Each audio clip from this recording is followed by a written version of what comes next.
All right, quick update. One, watch this guy's videos. They're good. All right. Don't remember what I've been doing recently or in the last video, but what I'm doing now is optimizing stuff. Checking things.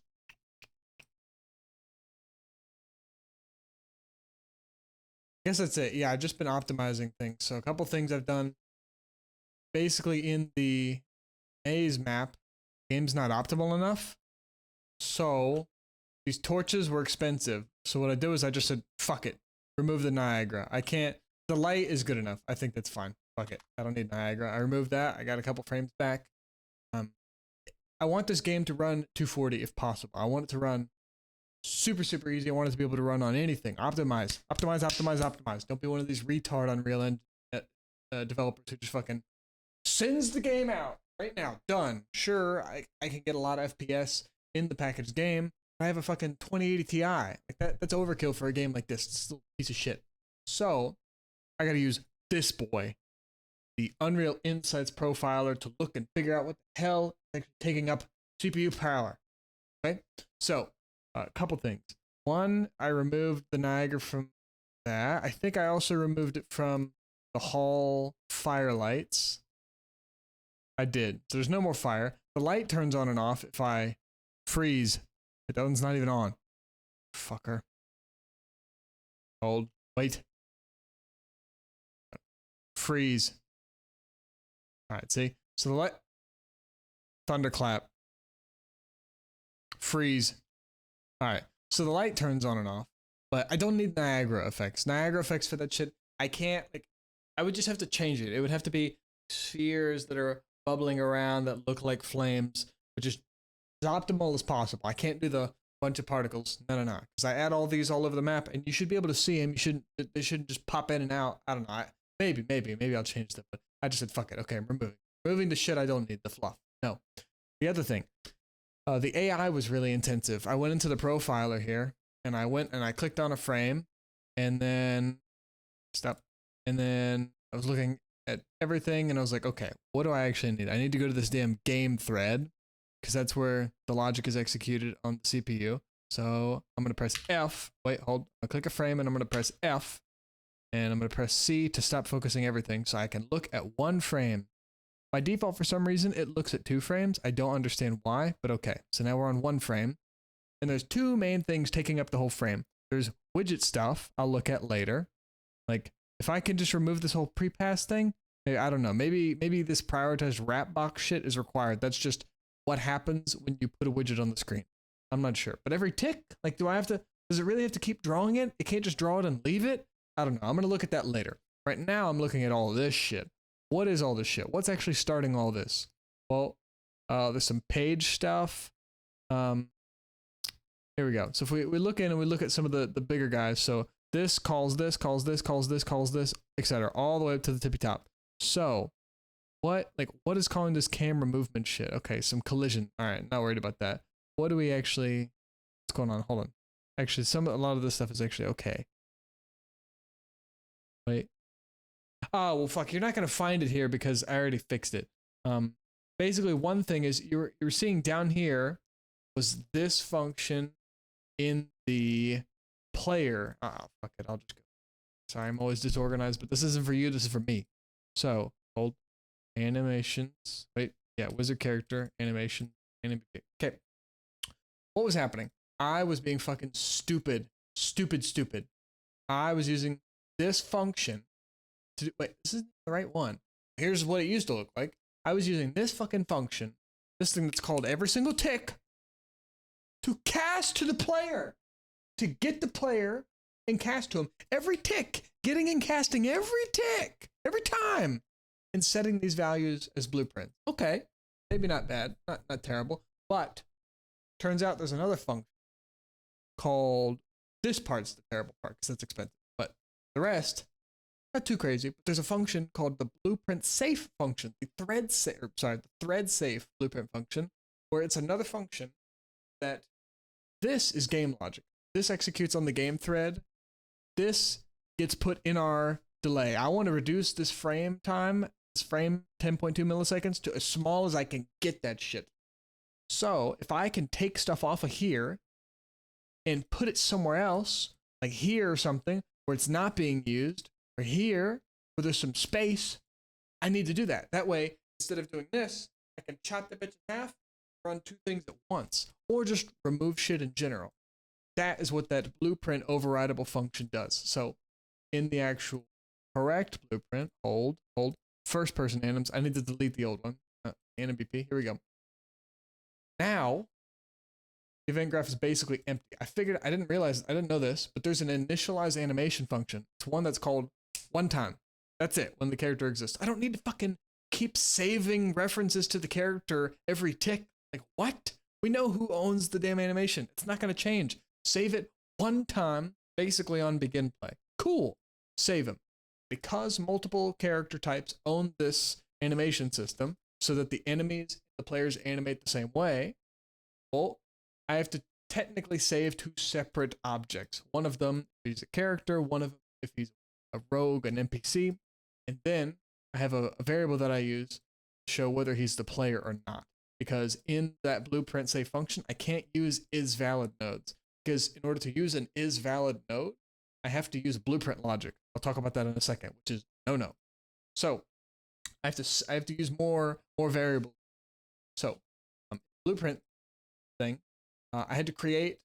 I'm updating these properties, these values, these variables, which are fine, but I can't actually use them later like this. What I have to do is do property access, which is a different method for a separate thread, a worker thread, another guy who can work at the same time as the game thread so that we can split the logic, happen in parallel.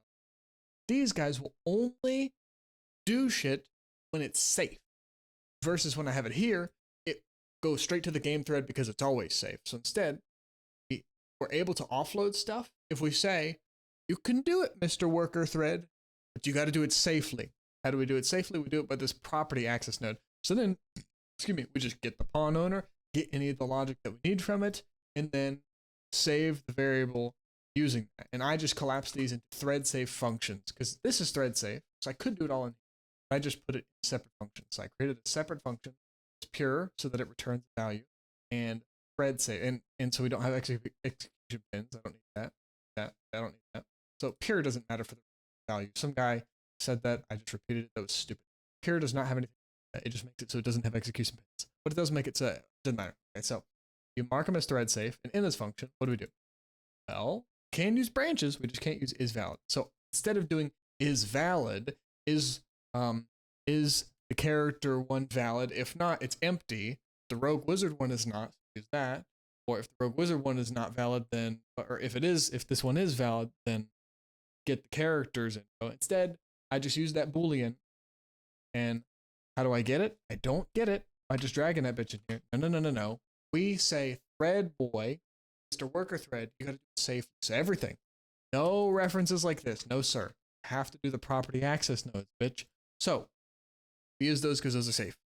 So we do property access, and then we get this variable. It's just at the very bottom, property access, and at the very, very bottom are the things that are inside this AnimBP. And then there are other built-in functions nested. Just go deeper and deeper and deeper and getting shit. I guess that's, so we do that. So we get the player like that. It's basically the same as dragging it here. It's just then I do the same thing for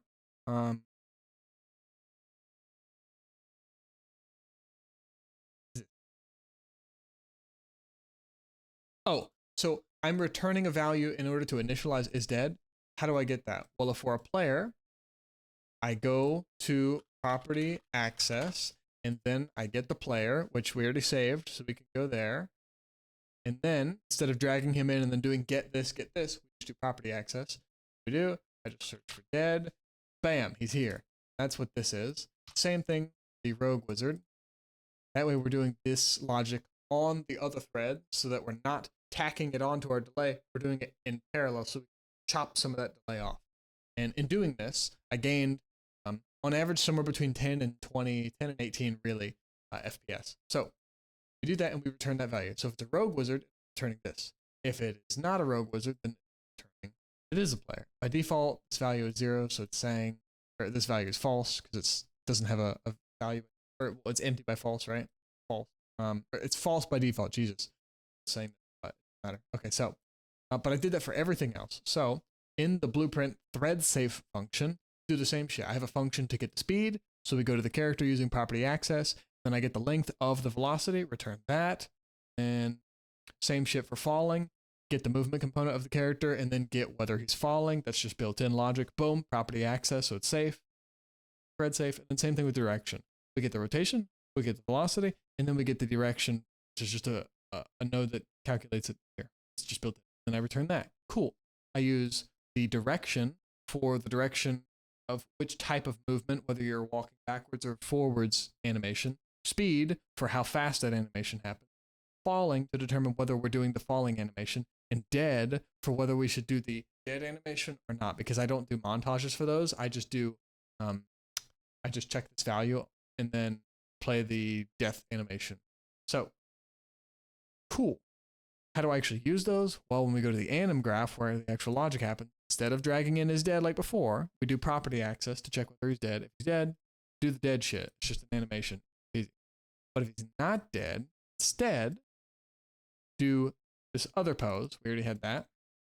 I removed a landing animation where when you jump, you land, go like this, because the transition to stop to get out of that animation is we got to wait till the animation finishes. If I don't do that, then the animation will start and instantly end. It won't wait until you finish the animation because it doesn't care what the animation's doing. It's just waiting until the transition value is true so that it can swap over. So if it gets true before time has fully elapsed, it will cut off the animation prematurely and snap into movement, which is not good looking. I ended up just removing it and said, fuck it, because how I would do that before was I would get the elapsed animation time remaining, whatever. Get elapsed or get relevant anim time remaining. Yep. The problem is you can't get that in these thread safe functions. For example, get remaining time. Boom. It requires these two nodes, and those are given to you here. Well, actually, no, you don't need them here. Get remaining. Boom. Wait, hold. Actually, I think this is automatically populated in the transition, whereas outside of that, I don't know how to pass the context to make this look at the right animations. Like I can't. There's no default. I can't just make a node. I mean, I could try and do this and then make. Wait.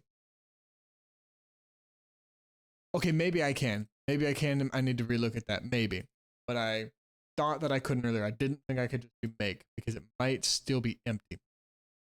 So what I might do is I might end up doing that, and then I just set a boolean to check whether or not that equals 0, aka whether the current animation we're on, which when we're evaluating that transition, the current animation would be the falling animation or the landing animation that was previously here. Whatever, doesn't matter. For now, I removed it. It's fine. So in the transitions now, instead of just getting the value, we have to do property access because thread safety, so that it only accesses the value when game thread is not accessing it. That way we don't crash by having two threads evaluating the same piece of memory at the same time. I guess you can't do that. I don't know how parallel processing works in C++. I've never done it before, so I've never dealt with any crashes or anything like that. Okay. So, I just use the value that we already set in the thread save function, and then same thing, the other transition. I just do not, and not is apparently a blueprint thing that doesn't affect this, so it still says fast path, which I guess means that the processing is as fast as it'll get, and there's nothing bad going on. Oh, and also in class settings, I had to enable the ship. Whatever, you can look up fucking tutorials. So I did all that, and now that increased my frames by about 18. Oh, the other thing I had to do was I had to remove root motion from everything, which means I had to basically now ignore the root motion from when my character was rotating after he died. So it was no longer rotating his capsule. But when you die, I turn off the collision anyways, so you could just walk through the body anyways. So it doesn't actually matter whether the capsule itself needs to move or not, because either the capsule doesn't move and the player moves, I turn collision off and you walk through it all, or I have root motion, so it moves, but the capsule's turned off, so you can still walk through it all. It's the same result whether or not root motion actually moves the capsule. problem is that when we're using not a montage, but when we're using an actual AnimBP for to play an animation, root motion, that logic has to be on the game thread, and that means have this enabled. Even if you don't have root motion going on for anything, the entire AnimBP all goes on the game thread, which brings my shit back from the worker thread up, even if everything else here is cool. For example, I'll show you root motion for everything. Fly real quick. We're gonna go into the maze map real fast. I'll show you we're gonna get like 80-ish frames. Stat FPS, stat unit. Okay. Here we go. Mid 80s, high 70s, low 80s. It's really like low 80s, high 70s. It varies. But then, and it's going to be a little lower because I'm recording, but it doesn't really matter. But then, all I have to do is, no, this one. Just go back to only montages, which is fine. That way, if I eventually do need to do root motion, I can do it with a montage. Go back to maze. Nothing changed. Spawn's the same, but now look. No 70s, you don't see 7s at all. Okay, there was one there, one there. Okay, it's rare though. But you mostly see high 80s and mid 90s-ish. So, went from 70s to 90s. So that's a minimum. If it was 79 to 90, that's 11 FPS. So it's a minimum 11 there most of the time. And then sometimes it's higher than that, sometimes it's lower. So it's like between 9 and 20 FPS-ish, something like that. Significant. It's worth it. That was just one little change, one easy thing.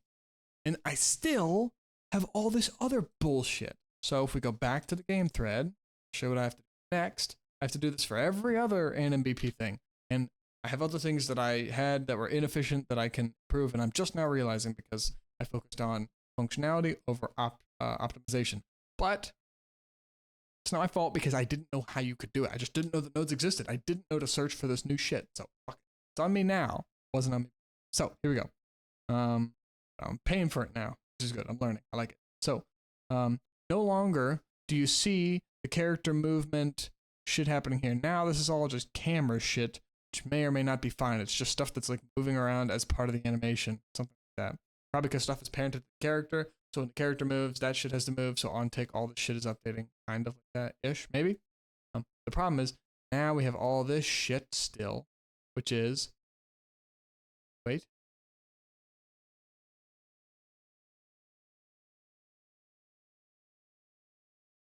Wait, wrong thread. Game, there we go. Game thread, wait. First person animations. Right. I don't know about this one, but hold. But there were other ones. Here we go. Yeah. I don't, wait. We're not there yet. Fucker, dude. There's so many wizards. Spellbook. Why is it in here so much?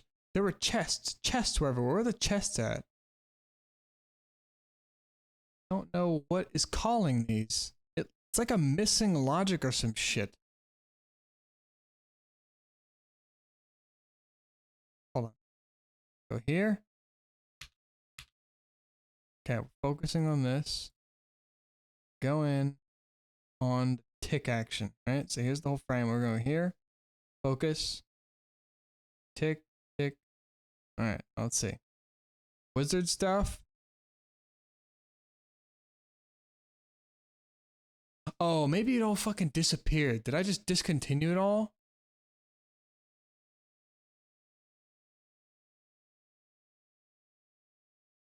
Oh, yeah. That is the reason. So, wait, no, it's not. Hold on. Okay, I don't know where the fuck it went. I have no idea. I don't know where it went. Previously the chests were doing a bunch of shit in here. There were a bunch of chests. I don't know why this is spellbook a bunch of times. I really don't know. I'm gonna have to do another profile because this one's bugged or some shit. Like, I just don't know why it's not showing the same shit from before. Nothing different is happening. So basically the issue is with my chest, I'm using this montage to update it from closed to open because by default it's closed, but I want them to, or no, by default it's open. I just made the mesh like that, and I would have to re-export the mesh as closed, and I'd have to reverse the animation in Blender, and I don't want to do that right now. So fuck, I'm gonna solve it here. So, what I do is I just play the or the close animation by default to go from open to close. The problem is that animation is calling tick in the AnimBP every fucking tick, even though the animation's over with. I would get like, okay, maybe it has to keep it closed. But you would think that once it did the logic to do the closing, it wouldn't be doing it anymore. It still is. Why? It's because the blend mode for these, so that it closes and stays, I have off. Problem is that means that this thing never ends, so it's always in memory perpetually. So what am I going to do? I'm going to say fuck these montages. Instead, I'm just going to set a boolean, and then I'm going to use my nice thread safe logic that I learned to go into the anim graph, get those values, and save this guy one time. Not every single update, not every single tick. Save him one time, and then get is fucking open or something like that, and then I'll set the animation to be according to that. Boom. Easy peasy. That's it. I'll do. And then the chest should be good. I don't know why he didn't even appear just now. So I have no idea. Maybe it's like pre-ordered or something. I don't know. I'm gonna check it again. I really don't understand where he is. Oh, I bet you I fucking profiled using the wrong map. Maybe I wasn't even on this map. Should have. Now we're gonna trace. Here. Okay. Trace is done. I shouldn't have even done it that long. I didn't. Basically, I'm doing the same shit just on the chest now. Most recent one, because it goes top to bottom. And we're gonna do this. And we're gonna go game thread, click a frame, and I'm just gonna press F to focus it, and then I'm gonna click this frame part. Wait. I saw chest. Here we go. Here we go, motherfucker. See, I don't know where it went. I don't know where it was before. Maybe I was just... Oh, I was looking way over here. Damn, there's still so much shit happening in the tick. And the chest, honestly, isn't a huge amount, but... Or it's not much of this. It's only this part, I think. It's actually less. It's only this. Which is maybe 0.5 milliseconds, but it's still probably like 3-4 frames. I want them. But then I have all this page flipping shit. Why? What is it doing? Why is it ticking for each one? Like this is, I think it's because each wizard that I have has a separate movement component, because each wizard is a character, but each wizard has a fucking book. So each one of these things is ticking every second. I want to see if I can remove these or do something different, because they just shouldn't be here. It's not a huge amount now. At this point, I could probably remove the widgets, but I can at least move this. I can remove these, and then maybe these are fine. But see, these are also all the NPCs. So the NPCs are causing all this frame loss. It's like I could gain like 50 frames by removing all of them. So, and then all the spellbook shit here. Like, they aren't doing anything every tick. So why do I have like 0.4 milliseconds of time completely spent on them? It might actually be, it's probably about 0.4, like a tenth of this. It might actually be more than that. I think it is. This much? It's about 10. A little less than 10%. But there's like some shit I can't touch. It's like port drawing the entire game. And this is just regular mesh shit, so that the logic world actually updates. So this is like half a millisecond I can't touch, or maybe a millisecond. A bunch of other audio shit I can't really touch. Probably can't. And I'll try, whatever. Pre-pass, I'm not sure. This UI, like, see this guy, I can fix this shit here, and then score widget, this calls all this. Okay, well, I guess they're all these other separate calls, so I think these are like every fucking individual UI thing that I have. So maybe there's a way I can make it so they're not doing shit every tick. That would be cool. Draw them one time. Maybe there's just something easy. I'm not sure. So that's it. Basically, just have to go and optimize anim blueprints and then widgets, and then hopefully get rid of like another, I don't know, it'd be nice to cut this shit down to like 5 milliseconds or 6 milliseconds or something, because by then, if you're running it in the game, it'll probably be like 4. You're going to be getting buku FPS. You'll be chilling. We're at 10 now, or 11 now, and we're in like 80s, 90s. Be at like 180 in the editor, and then in the game, it'll be 240 locked. Something like that. I mean, probably wishful thinking. It's one of the downsides of using Unreal that has all this built-in shit. It's less that I can control, because my VS is just bugged and shit, so I don't know how to fix it so that I can actually go in and tinker with the source code. I don't know how to do that yet. It's gonna take time. I'm trying to do the fucking fruit that I can reach. My arms aren't that long, but all these, I don't know. It seems like I can remove some of this shit, man. Like, if I could get rid of that, That's 2 milliseconds right there. It's like another fucking like 40 FPS because I just saved like 1 or 2 or like 1 millisecond ish. I got a bunch of frames back. So we'll see. We'll see. Something like that. So that's what I'm doing next. Just give me update. Don't be a retard when you're making your fucking AnimBPs, and then that's it. Property access, baby.